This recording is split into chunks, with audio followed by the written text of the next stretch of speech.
রবীন্দ্রনাথ ঠাকুরের লেখা কবিতা বীরপুরুষ।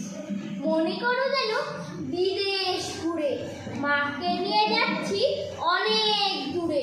তুমি যাচ্ছ পালকিতে মা চড়ে, দরজা দুটো একটুকু ফাঁক করে। আমি যাচ্ছি রাঙা ঘোড়ার পরে, কাঁদবো গিয়ে তোমার পাশে পাশে।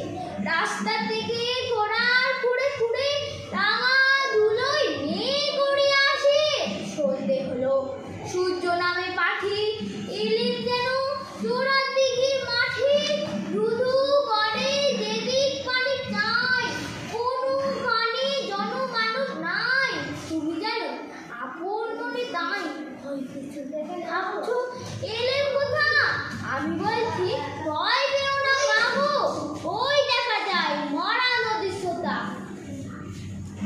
চোরকাটাতে মাঠ রয়েছে ঢেকে, মাঝখানেতে পথ গিয়েছে বেঁকে।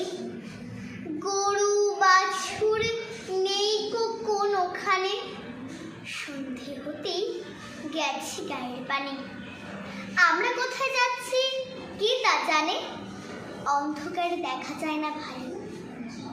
তুমি যেন বললে আমায় ডেকে, দিঘির ধারে ওই যে কিসের আলো।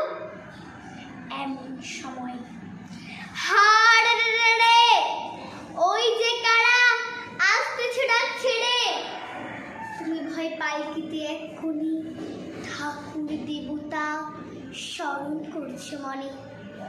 বেয়ারাগুলো পাশে কাটা বনে, পালকি ছেড়ে কাঁপছে থরো থরো। আমি যেন তোমায় বলছি ডেকে, আমি আছি, ভয় কেন মা করো। হাতে লাঠি, মাথায় ঝাঁকড়া চুল, কানে তাদের কোজা জবার ফুল। আমি বলছি দাঁড়া, খবরদার এক পাকা ছাসিস যদি আর, এই যে দেখ আমার তলোয়ার, টুকরো করে দেবো তোদের সেরে। শুনে তার লম্ফ দিয়ে উঠে চেঁচিয়ে উঠলো, হাড় রে।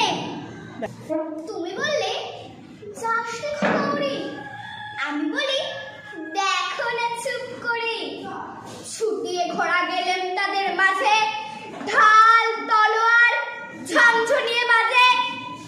কি ভয়ানক লড়াই হলো মাঝি, শুনে তোমার গায়ে দেবে কাটা।